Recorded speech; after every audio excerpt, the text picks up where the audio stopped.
오늘 보실 말씀은 구약성경 523면에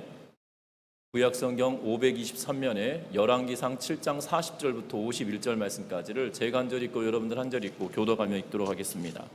열왕기상 7장 40절부터 51절 말씀을 제가 한 절 읽고 여러분들 한 절 읽고 교도하여 읽도록 하겠습니다. 앞에 자막이 준비되어 있으니까요, 참고하시면서 함께 교도하겠습니다. 히람이 또 물두멍과 부삽과 대접들을 만들었더라. 이와 같이 히람이 솔로몬 왕을 위하여 여호와의 전에 모든 일을 마쳤으니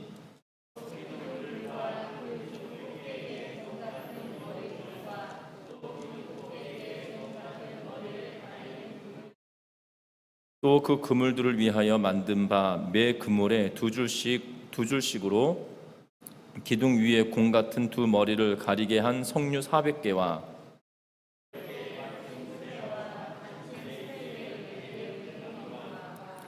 한 바다와 그 바다 아래에 소 12마리와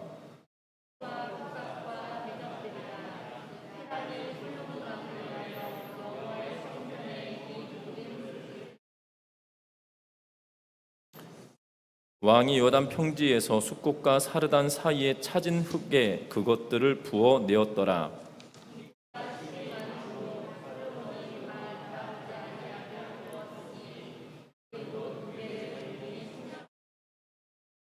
솔로몬이 또 여호와의 성전의 모든 기구를 만들었으니 곧 금단과 진설병의 금상과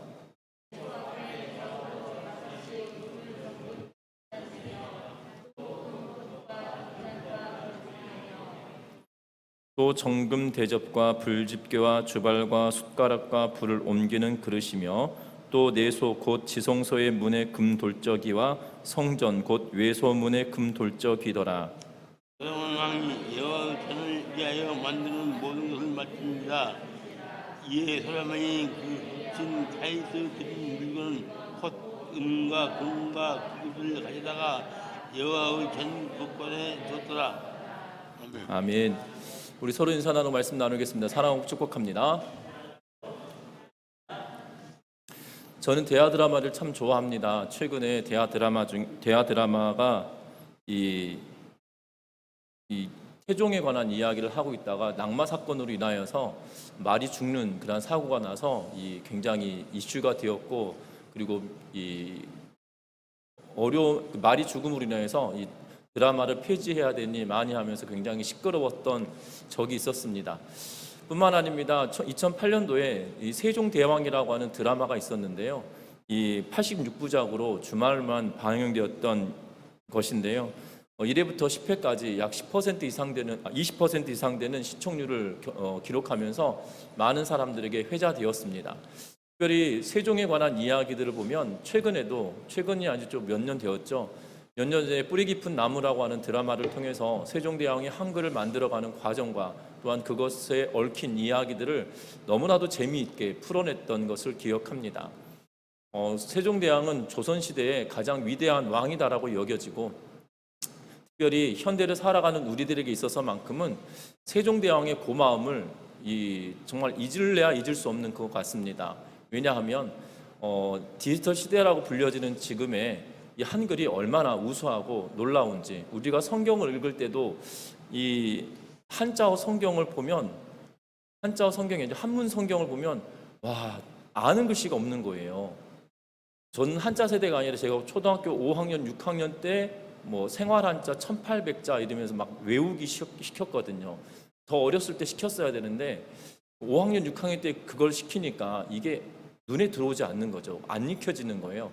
한자가 사진처럼 느껴지는 게 아니라 이 그림처럼 여겨지니까 그림이 안 이루어지는 거죠. 그래도 그런 영향을 받아서인지 그래도 얼추 그 신문에 나오는 이름이나 신문에 나와 있는, 과거에는 그 신문에 보면 이름 뒤에다가 한자어를 같이 이렇게 써놓곤 했잖아요. 그리고 중요한 단어면 이렇게 헷갈릴 수 있는 그러한 단어는 뒤에다가 항상 한자어를 붙여서 이렇게 신문을 기록했었기 때문에 이런 글자구나를 어림짐작으로 볼 수 있는데, 한문 성경을 딱 폈는데요, 아무것도 모르겠더라고요. 그러니까 천지 말고는 창세기 1장 1절을 못 읽은 것 같아요. 그러니까 천지라고 하는 단어 말고는, 한자어 말고는 못 읽었던 것 같은데, 성경을 우리가 이렇게 편하게 읽을 수 있으면 이 세종대왕이 참으로 정말 고맙다라는 생각이 들고 이 땅에 세종대왕을 하나님께서 보내주심이 너무나 감사하다는 생각이 들어집니다. 이 과거에 제가 짧은 영상으로 이 비정상회담이라고 하는 그 프로그램에 한글날을 그 기념하면서 프로그램을 만들었었는데요. 그때 이런 이야기를 했습니다.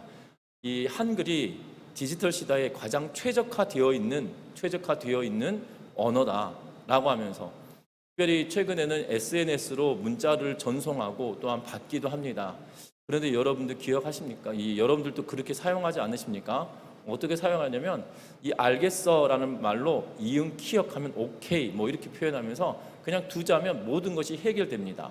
그냥 자음 두자만으로도 해결이 되죠. 그리고 내일 봐라고 하면 세 글자를 쓰지만 우리는 그냥 내일 봐 이러면서 두자로 끝내거든요. 그래서 이 디지털 시대에 최적화되어 있는 그러한 언어다라는 그러한 웃을 수 없는 또한 유쾌한 그러한 이야기들을 했던 것을 기억합니다. 그래서인지 모르겠으나 이 세종대왕에 관한 많은 책들이 기록되어져 있고 세종시대에 어떻게 이렇게 이 나라가 부강해질 수 있었는가라는 이야기들을 하게 되는데요. 특별히 이한이라고 하는 분은 나는 조선이다라고 하는 책을 썼습니다.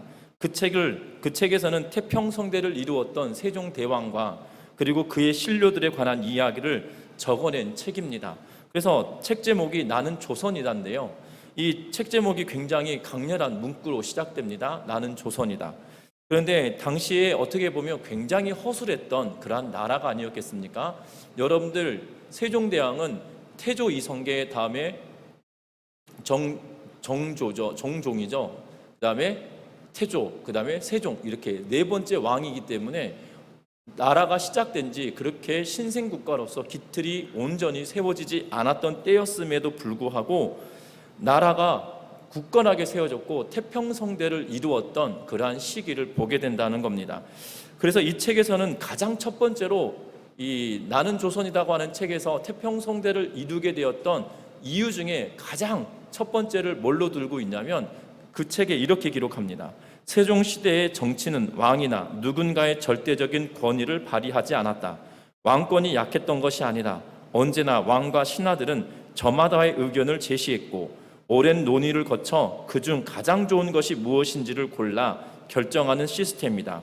세종이 극단적인 고집을 부리는 경우는 양녕대군이나 불교의 일 정도였고 나머지는 신하들의 의견을 널리 수용했다 라고 기록하고 있는 것을 보게 됩니다. 이런 이유에서인지 세종대왕 시대에는 다양한 의견이 있었고 그리고 신료들이 마음껏 재능을 발휘할 수 있는 그러한 여건들이 만들어졌다는 겁니다. 심지어 노비 출신이었던 장영실까지도 그가 과학자로 그리고 이 국가의 신료로 받아들이고 있는 것을 보게 되고요. 또한 황이나 맹사성, 허조 등의 이 삼정승은 뛰어난 이 재상들이다라고 표현을 합니다. 그리고 박연은 당시 나라의 궁중 음악을 정립함으로 인하여 나라의 문화도 그리고 학문도 그리고 이 국방도 굉장히 튼튼하게 세워져 갔던 왕이 바로 이 세종대왕이었던 이유를 바로 온 신료가 한 마음으로 그리고 왕과 더불어 의견이 흐트러지지 않고 하나의 의견을 만들어가면서 나라를 일구었다라는 그러한 평가를 내리고 있는 것을 보게 됩니다. 여러분들 잘 생각해 보십시오. 제가 이렇게 세종대왕의 이야기를 거창하게 하고 있는 이유는 세종대왕 때문이 아니라 오늘 성경의 말씀에 보면 이 솔로몬이 성전을 다 짓고 다시 한번 솔로몬이 여러분들 기억나십니까? 성전을 짓기 시작하다가 그리고 솔로몬이 왕궁을 짓다가 다시 성전의 기물들에 대한 내용들을 이야기하고 오늘은 성전을 마무리하는 내용을 쓰고 있다는 거예요. 그러면서 이 성전을 마무리하고 있는 내용들을 보게 되는데요. 특별히 하나님의 나라는 온전하게 이루어져 간다는 겁니다. 오늘 오전에 말씀 시간에도 이 이야기를 나눴지만 하나님의 나라를 맛볼 수 있는 것이 교회 공동체라고 말씀을 드렸어요. 그러면 하나님의 나라를 맛볼 수 있는 것이 교회 공동체인데 그 교회 공동체가 어떻게 살아내야 되느냐? 모이기에 힘써야 된다. 또한 사랑으로 나누어야 된다. 그리고 교제를 나누어야 된다. 그리고 또 한 가지가 뭐였습니까? 예배하는 공동체다라고 하면서 그것을 통하여 하나님의 나라를 맛보게 된다라고 말씀을 드렸는데요. 그런데 놀라운 것은 하나님이 직접적으로 이 땅에 딱 나타나셔가지고 교회에 딱 나타나셔서 이 마치 이 앞에 이 스크린에 그림이 나오고 영상이 나오듯이 하나님이 제 머리 위에 확 나타나셔가지고 똑바로 해라 뭐 이렇게 말씀하시거나 열심히 잘하고 있다, 충성되고 착한 종이다라고 이렇게 칭찬하고 격려하시면 얼마나 쉽겠습니까? 그리고 교회가 얼마나 성장하겠습니까? 전미중앙교회 가면 강단 뒤에 하나님이 항상 나타나신다 뭐 이런 소문이 나면 얼마나 즐겁고 행복한 교회 생활이고 또한 전도하기도 얼마나 쉽겠습니까? 그런데 그렇게 하지 않으신다는 거죠. 하나님은 각자의 사람들을 통하여 하나님은 일을 하시고 교회 공동체를 각각의 사람들을 세워가시면서 그 일들을 만들어가고 계시다는 거예요. 성전을 지을 때도 마찬가지였죠. 성막을 지을 때도 마찬가지였습니다. 모세를 통하여 그 설계도와 식량과 모든 계획들을 하나님이 모세를 통하여 주셨지만 결국 그 일들을 해냈던 사람들은 누구예요? 사람들이었다는 거예요. 성전을 짓는 일도 마찬가지였죠. 하나님이 그들에게 지혜와 지식을 주셨으나 결국 이 일들을 감당했던 것은 사람들이었다는 겁니다. 교회 공동체도 마찬가지예요. 교회 공동체도 하나님의 나라를 맛보게 하는 이는 다른 분류가 아니라 저와 여러분들이 직접 만들어가는 그러한 수고와 헌신이 우리에게 있을 때 가능하다는 거죠. 특별히 오늘 말씀을 보면 솔로몬 이 열왕기 기자가 솔로몬이 성전을 다 짓고 나서 지금 오늘 쓰고 있는 이 말씀을 통하여 우리가 기억할 수 있는 거, 하나님의 나라는 한 사람 한 사람의 능력과 또한 열심으로 만들어져 가고 있는데 그 모양들을 하나님께서 쓰시고 또한 다양하게 보여주고 계시는데 그 이 본문의 말씀을 통해서 다시 한번 하나님의 나라를 세워가는 사람들의 모습을 다시 한번 찾아가는 은혜가 있으시길 바라고, 저와 여러분들이 하나님의 나라를 맛보게 할 수 있는 거룩한 교회 공동체로 세워가는 그러한 성도들을 되기 위하여 오늘 본문 말씀을 다시 한번 살펴보는 은혜가 있으시길 바랍니다. 먼저 40절 말씀 같이 한번 읽어보겠습니다. 40절의 말씀입니다. 같이 읽습니다. 히람이 또 물두멍과 부삽과 대접들을 만들었더라. 이와 같이 히람이 솔로몬 왕을 위하여 여호와의 전의 모든 일을 마쳤으니. 아멘. 오늘 이 성경의 말씀에 보면 히람이 또 물두멍과 부삽과 대접들을 만들었더라. 이와 같이 히람이 솔로몬 왕을 위하여 여호와의 전에 모든 일을 마쳤으니 라고 하면서 히람이 여호와를 위하여 솔로몬을 위하여 여호와의 성전의 기물들을 다 만들기를 마쳤다라고 이야기하고 있는 것을 보게 됩니다. 먼저는 우리가 기억할 것은 솔로몬 성전을 지어가는데 이 수고한 사람 바로 히람에 대한 이야기를 거론하고 있다는 거예요. 히람은 우리가 지난 시간에 보았던 것처럼 두 기둥을 만들었고요, 놋기둥을 만들었고, 그리고 바다를 만들었고, 그리고 물두멍과 받침 수레를 만들었던 그러한 인물이기도 합니다. 그런데 오늘 본문에서는 이 40절 말씀에 보니까 물두멍과 부삽과 대접들을 만들었더라 라고 이야기하는데, 여기서 물두멍이라고 표현되어져 있는 40절에 물두멍이라고 표현되어져 있는 단어는 그냥 이 물을 담아놓는 이 물두멍, 앞에서 보았던 받침수레 위에 있는 물두멍과 조금 구별된 것처럼 보여집니다. 왜냐하면 다시 그 뒤에 43절에 보면 10개의 받침수레와 받침수레 위에 10개의 물두멍과 라고 이야기하고 또 다른 물두멍을 이야기하고 있기 때문이에요. 그래서 이 40절에 번역하고 있는 이 물두멍은 그냥 물두멍이 아니라 여기 같이 부삽 대접들이라고 하는 표현들과 함께 묶여져 있는 것을 보아서는 이 부삽, 다시 말하면 이 향을 피우기 위해서 숯이 준비되어 있을 거 아닙니까? 그리고 이 번제단에 제물을 태우고 나면 이 남은 재나 숯등이 생길 건데요, 그것을 담아내는 그릇을 두고 물두멍이라고 표현을 한 걸로 여겨진다는 것이 대부분 학자들의 견해예요. 다시 말하면 우리 표현으로 하면 숯이나 불 붙어 있는 나무들을 끄집어내어서 옮길 수 있는 이 솥과 같은 양식의 그릇이다라고 생각하시면 될 것 같아요. 그것들까지도 만들어냈고 그 이후에 41절부터 시작하여서 그가 만들어냈던 것들에 대한 내용들을 차근차근 45절 말씀까지 기록하고 있는 것을 보게 되어집니다. 여러분들 기억할 것은 이 히람이 애쓰고 수고함이 그에게 있을 뿐만 아니라 성전의 기구로 말미암아 하나님께 예배하는 일에 사용할 수 있도록 그가 애를 쓰고 수고하였음을 우리에게 보여주고 있는 것을 보게 된다는 겁니다. 교회 공동체는 지도자 한 사람에 의하여서 모든 것이 좌지우지 되는 것이 아니고요.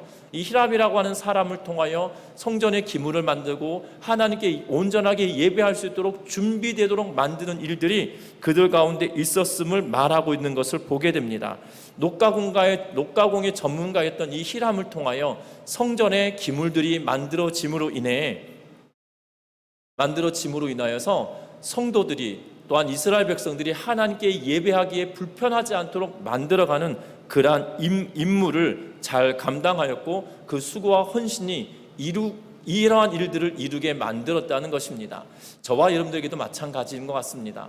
우리가 먼저 믿는 주의 백성들이 우리가 행해야 될 일이 있다라면 다른 것이 아니라 우리의 수고와 헌신으로 주의 몸된 교회가 든든하게 세워져 갈 수 있도록 애쓰며 수고하는 은혜가 있으시기를 주의 이름으로 부탁드립니다.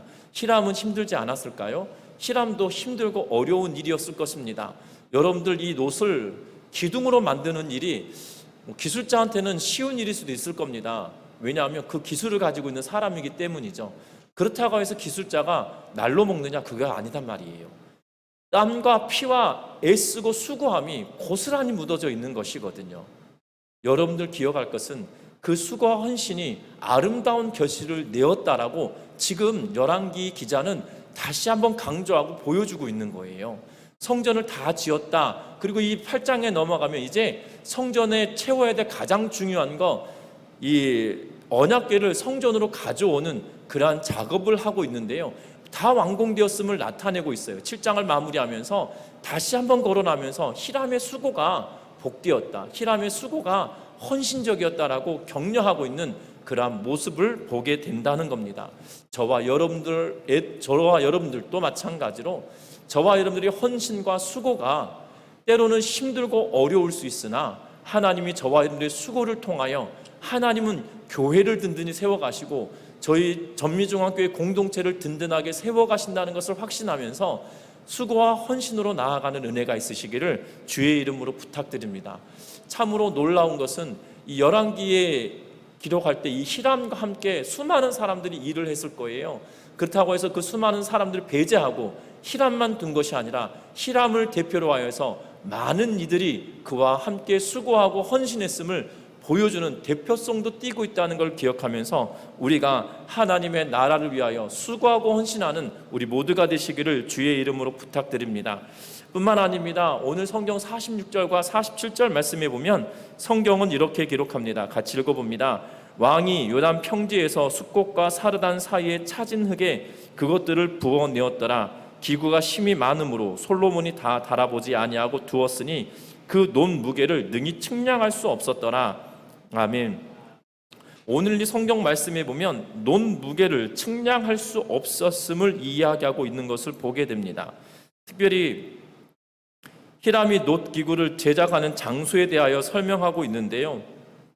오늘 이 히람을 통하여서 놋 기구들을 만들었던 곳이 왕이 요단 평지에서 숫꽃과 사르단 사이에 있는 차진 흙에서 그것들을 부어내었다라는 표현을 쓰는데, 다시 말하면 숫꽃과 사르단이라고 하는 지역 사이에 있는 그 흙이 주물을 만들어내기에 가장 좋은 흙이었다라고 이야기하며 그곳에서 부어 만들었다라고 말합니다. 그런데 우리가 눈여겨보아야 될 것은 그 기구가 힘이 많았다는 거예요.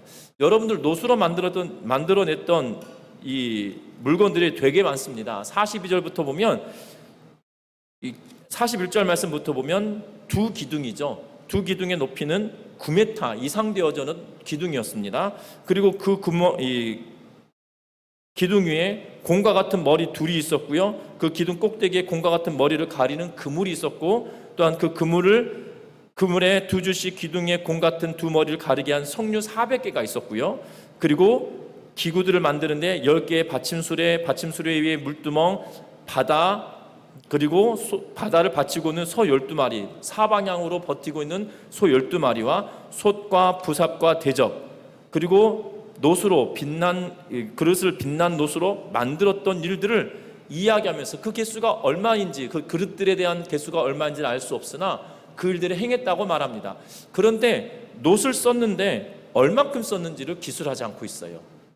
여러분들 기억하십니까? 성전을 지을 때 금을 얼마큼 썼는지에 대한 이야기는 우리가 보았었습니다. 그런데 놋을 얼마큼 썼는지에 대한 내용은 기술을 하고 있지 않아요. 그런데 이 성전을 지을 때 드렸던 놋에 대한 이야기가 있는데요. 역대상 29장에 보면 6절과 7절 말씀에, 특별히 7절 말씀에 보면 놋을 18,000달란트, 철을 10만 달란트 드렸다라고 이야기합니다. 이 10만 달란트 보면 놋을 18,000달란트를 드렸다라고 이야기하고 있는데요. 이 18,000달란트는 지금의 무게로 따지면 630톤 정도 되는 양이에요. 그러니까 어마어마한 양이죠. 360톤이면 일톤 트럭에 630대가 동원되어진 양이거든요. 그러니까 놋을 드린 정도가 이 정도예요. 쇠를 드린 거는 얼만큼이냐면 10만 달란트, 무게로 따져보면 3,500톤 되는 어마어마한 양의 설을 사용했습니다.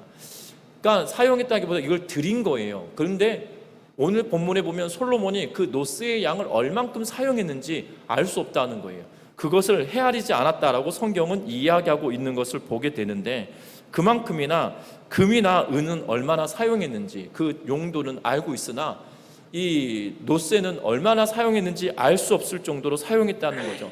그렇다고 해서 놋이 쌌냐? 놋세가 싸지 않았다는 거예요.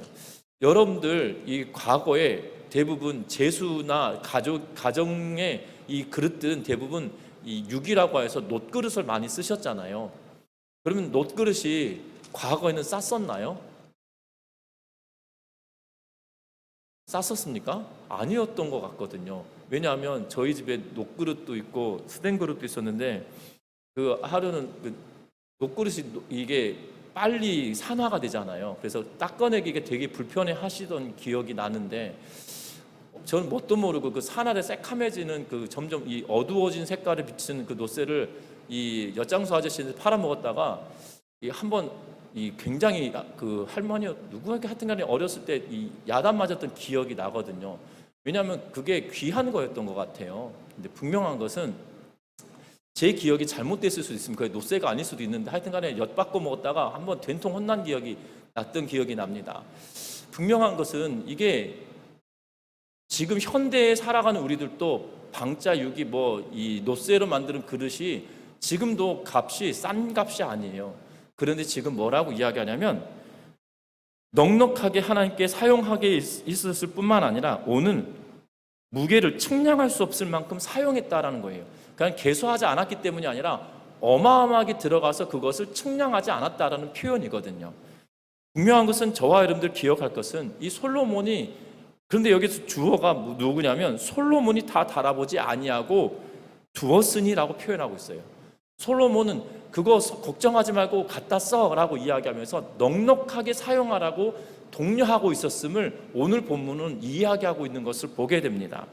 저와 여러분들 기억할 것은 솔로몬이 아마 이것을 계수하면서 했다라면 일하는 사람이 참으로 힘들었을 수도 있을 것 같습니다. 그런데 뭐라고 하냐면 돈 걱정하지 마. 충분히 대줄 테니 걱정하지 말고 하나님께 가장 좋은 것으로 만들어내 라고 지금 솔로몬이 독려하고 있는 듯이 보여지는, 열왕기는 그렇게, 열왕기 기자는 그것을 표현하고 있는 것처럼 보여진다는 거죠. 저와 여러분들 기억했으면 합니다.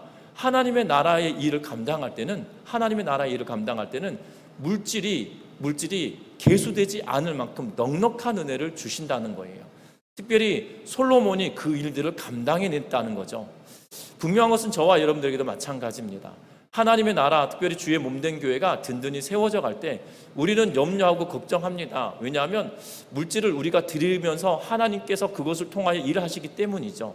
그런데 놀라운 것은 우리 전미중앙교회가 지금까지 3년여간 저와 여러분들이 함께 해오는 동안에 물질 때문에 교회 일하는데 어려움을 겪었던 적은 없었던 것 같아요. 예. 저나 장로님이나 염려하지 않고, 저만 사실 장로님 염려하지 않으셨는데 저만 가슴이 콩닥콩닥했죠. 왜냐하면 이게 생활이라고 하는 게 보여지는 것이고, 또한 이 지난해에 대비하여서 이렇게 보여지는 것들이잖아요. 그런데 중요한 것은 물질 때문에 염려하거나 걱정한 적이 없다는 거죠. 중요한 것은 이 솔로몬이 왕이었기도 하지만, 중요한 것은 하나님이 그들을 통하여 일하실 때 하나님은 그 일들을 넉넉하게 할 수 있도록 만들어주시는 은혜가 있었다는 사실입니다. 분명한 것은 저와 여러분들에게도 이 솔로몬과 같은 인물이 있으면 좋겠으나, 아니다 할지라도 하나님의 나라의 일은 솔로몬처럼 넉넉하게 할 수 있도록 책임져 주신 하나님이 계시다는 사실을 기억하면서 염려와 근심이 아니라 기도와 헌신으로 나아가는 우리 모든 성도님들 되시기를 주의 이름으로 부탁드립니다. 우리 권사님들이 종종 이렇게 말씀하십니다. 목사님, 우리 교회가 가난해서 어떻게 해요? 가난하지 않아요. 가난한 것은 꿈꿨는데 돈 없어서 못하는 거잖아요. 그런데 꿈꿨는데 다 해내는 것은 물질이 부족해서 못한 것이 아니라, 없어서 못한 것이 아니라 다 행하였음에도 불구하고 하나님은 채워주셨다는 거죠. 가난한 게 아니에요. 중요한 것은 하나님이 우리가 또 일들을 감당해 나갈 때 넉넉하게 채워주시기를 간구하고 기도하고 기대하고 수고함이 우리들에게 넘쳐가시기를 주의 이름으로 부탁드립니다. 우리 신지사님 오늘 기도하실 때도 기도 중에도 말씀하셨지만, 주차장 공간이 부족한 것도 사실이고, 또한 우리에게 더 큰 꿈은 80주년이 됐을 때 하나님이 어떻게 일하실지 모르겠으나 80주년을 기점으로 하나님 변화를 주십시오라고 우리가 기도하고 간구하는데, 하나님 넉넉하게 채워주시는 은혜를 우리가 경험하게 하십시오. 하나님께서 부어주십시오라고 기도하며 하나님께서 행하실 일들을 기대하며 나아가는 우리 모두가 되셨으면 합니다. 중요한 것은 히람이의 순서를 앞에 두었다는 거예요. 오늘 본문의 순서는 왕이 먼저잖아요. 근데 왕을 먼저 두지 않고요, 백성이었던 히람을 앞에 두면서 그의 헌신과 수고를 이야기하고 나서 그리고 솔로몬을 이야기하고 있어요. 저와 여러분들이 헌신과 수고가 나아갈 때 하나님은 뒤에서 넉넉하게 책임져 주시는 은혜를 우리에게 부어주신다는 것을 기억하고 담대하게 나아가는 우리 모두가 되셨으면 좋겠습니다. 뿐만 아닙니다. 이 모든 일들이 솔로몬 혼자 되었냐? 그렇지 않았다는 거예요. 오늘 48절부터 51절 말씀까지 통하여서 보면, 솔로몬이 48절에 보면 솔로몬이 여호와의 성전의 모든 기구를 만들었다라고 이야기하면서 금으로 만든 것에 대한 내용들을 기록합니다. 그것이 50절까지 기록하고 있어요. 그래서 48절에 보면 금단과 진설병의 금상과라고 하면서 금으로 만든 단, 금으로 만든 진설병을 진설할 수 있는 떡상을 만들었다고 이야기합니다. 49절에서는 이 내소 앞에 좌우로 5씩 둘 정금 등잔대라고 하면서 정금 금단대를 정금으로 만들었다고 이야기하고, 금꽃과 등잔과 불집게를 다 금으로 만들어냈다라고 49절에 이야기하고, 50절에도 다 금대접, 불집게, 주발, 숟가락, 불을 옮기는 그릇, 내소 지성소문의 금돌적이, 외소문의 금돌적이까지 다 금으로 만들었음을 50절 말씀까지 이야기해 놓고 있어요. 그런데 이렇게 금으로 치장할 수 있었던 이유가 51절을 기록합니다. 51절에 뭐라고 기록합니까? 솔로몬 왕이 여호와의 성전을 위하여 만드는 모든 일을 마친지라. 이에 솔로몬이 그의 아버지 다윗이 드린 물건 곧 은과 금과 기구들을 가져다가 여호와의 성전 곳간에 두었더라 라고 이야기하면서, 뒤에다가 뭐를 이야기하고 있습니까? 다윗이 하나님께 드렸던 금과 은과 기구들을 성전 곳간에 갖다 두었다라는 표현을 쓰고 있는 것을 보게 됩니다. 다시 말하면 이 성전을 짓는데 더 든든하게 준비되었던 이유는 다른 것이 아니라 다윗이 준비한 일이 있었다라고 그것을 거론하고 있는 것을 보게 되어져요. 특별히 오늘 본문에서는 다윗이 얼마만큼 무엇을 준비했는지는 말하지 않습니다. 그런데 우리는 다른 본문들을 통하여서 다윗이 얼마나 무엇을 준비했는지 우리는 너무나도 잘 압니다. 특별히 성전을 짓고 있는 땅이 이 오르날의 타작마당, 이 아라우나라고 표현되기도 하고 그리고 오르난이라고 읽혀지기도 하는데요. 이 사람의 타작마당에 다윗이 인구를 계수하게 되지 않습니까? 그걸로 말미암아 이 질병이 돌아서 많은 사람이 죽게 되죠. 그 질병을 멈추게 하면서 하나님께 예배드렸던 장소가 오르난의 타작마당이었어요. 그런데 그 오르난의 타작마당에서 하나님께 제사하며 다윗이 이 땅도 사겠다, 재물도 사겠다, 그리고 이 재물을 드릴 때 태울 목재들도 다 사겠다라고 이야기하며 얼마를 드리냐면 은 40세겔을 줍니다. 일반적으로 이 타작마당은 그렇게 넓은 곳이 아니었다고 해요. 그래서 일반적으로 타작마당 그러면 어느 정도 크기냐면 9m 정도, 사방에, 그러니까 9m니까 9m, 그러니까 9제곱미터 정도의 넓이나 아니면 12제곱미터 정도의 넓이 공간 정도 된다라고 이야기하면서 가로 세로가 12m 아니면 가로 세로가 9m 정도 되는 공간이다라고 이야기합니다. 그런데 사무엘상에서는 오르난의 타작마당을 샀다라고 하면서 은 50세겔을 이야기하고 있거든요. 그런데 역대상에 넘어가면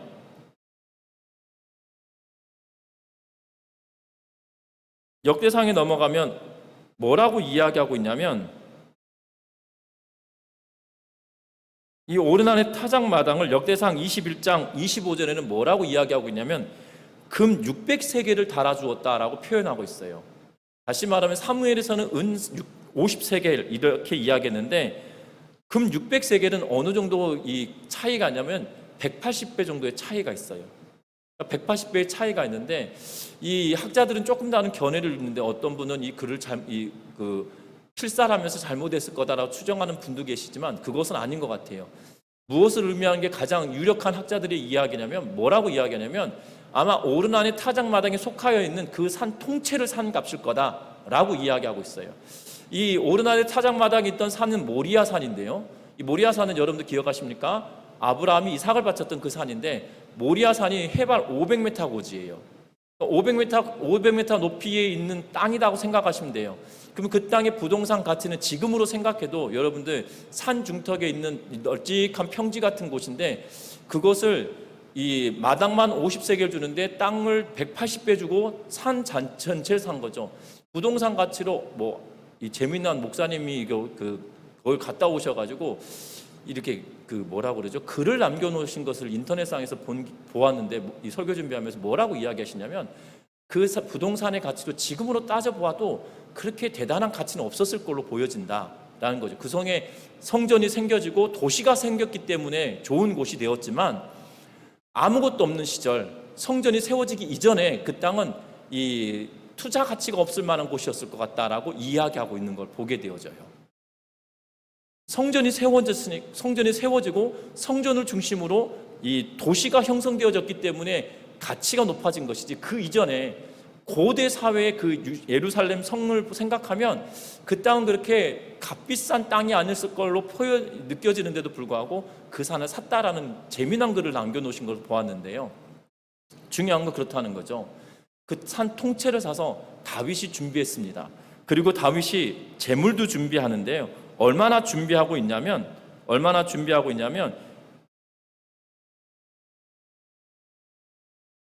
역대상 29장의 말씀을 찾아서 보면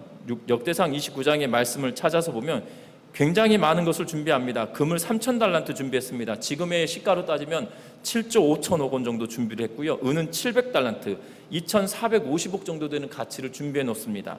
그렇게 왕이 드렸어요. 그랬더니 모든 가문의 지도자, 이스라엘 모든 지파의 지도자, 천부장, 백부장, 왕의 사무관들이 즐겁게 드린 양이 얼마 정도 되냐면 금이 5,000달란트, 12조 5천억 원 정도의 가치의 금을 드려요. 그리고 은은 만 달란트, 약 3,500억 원 정도의 금을 드립니다. 그리고 이 사무관들과 지도자들이 드렸던 것 가운데 노세가 앞에서 읽어드렸던 것처럼 18,000달란트, 630톤 정도 되는 양이고요. 그리고 철을 10만 달란트, 3,500톤 정도 되는 양을 이 철을 하나님께 드리고 있는 것을 보게 되어지거든요. 이 어마어마한 양을 다윗과 함께 일하였던 그 지도자들이 준비해 놓았던 것들이었던 거죠. 그리고 땅도 준비해 놓았다는 사실이에요. 중요한 것은 이 다윗의 흔적을 지울 수도 있을 것 같습니다. 왜냐하면 여러분들 생각해 보십시오. 솔로몬 성전이라고 하잖아요. 우리는 지금 솔로몬 성전이라고 부릅니다. 솔로몬도 아마 그 당시 동시대의 사람들은 솔로몬의 성전이다, 솔로몬이 지은 성전이다라고 말할 것 같아요. 그러면 저 같으면 아버지가 아무리 많이 준비해 놨다 하더라도 치적은 제 것이잖아요.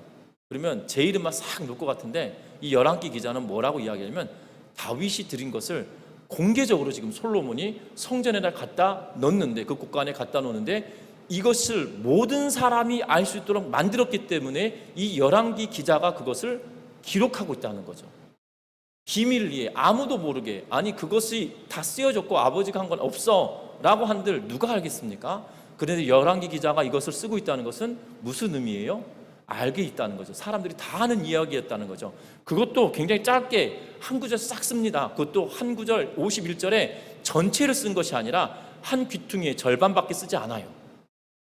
그것은 무슨 뜻이에요? 모든 사람들이 이 글귀를 읽으면 맞아, 그때 그랬어 라고 안다는 거죠. 두말할 필요가 없었다는 거예요. 분명한 것은 솔로몬은 그의 아버지와 또한 그 시대에 행했던 많은 이들의 준비와 그 손길들을, 완벽한 준비를 그냥 두지 않고 고스란히 드러내고 그들과 함께 이미 이 땅에 남아있지 않았던 다윗이었고, 또한 남아있는 지도자든 남아있지 않던 지도자들이든 간에 그들이 준비하였던 모든 것에 대한 치적과 감사를 이 열왕기상의 기자는 기록해 놓고 있다는 사실이에요. 어쩌면 빛도 없이 이름도 없이 우리 전미중앙교회를 지키고 세워왔던 수많은 성도들이 있을 것입니다. 우리의 기억 속에 있는 이도 계실 거고 우리의 기억 속에 없는 이들도 계실 거예요. 그러나 분명한 것은 그 모든 수고와 헌신이 다 낱낱하게 기억될 날이 있다는 사실이고, 그 헌신과 수고가 반드시 기억되어져야 된다는 사실이죠. 저와 여러분들이 기억할 것은 이 전미중앙교회가 77년, 76년 동안 든든하게 세워져 오는 그 수많은 시간 동안에 하나님께서 일하셔 오셨던 그 모든 일들 뿐만 아니라 여기서 수고하고 애썼던 그 수많은 사람들의 노고와 행적들을 우리가 기억해 내야 된다는 것을 기억하면서 그들과 함께 지금 있던 없든지 간에 그들의 수고와 헌신이 헛되지 아니하도록 그것을 기억하고 기리는 은혜가 있으시기를 주의 이름으로 부탁드립니다. 저는 이곳에 와 3년 전밖에 되지 않았지만 수많은 분들을 이야기하시지만 그 가운데 희한하게도 성도님들이 이렇게 이야기하시는 분들의 이름이 동일한 분들이 많이 거론될 때가 있어요. 그것은 무슨 뜻일까요? 기억에 남는다는 거잖아요. 좋은 기억으로 남는 분들, 특별히 희한하게도 교회 공동체에 기억에 남는 분들은 교회가 든든히 세워져 가도록 애쓰고 수고하셨던 분들을 희한하게도 다 기억한다는 거예요.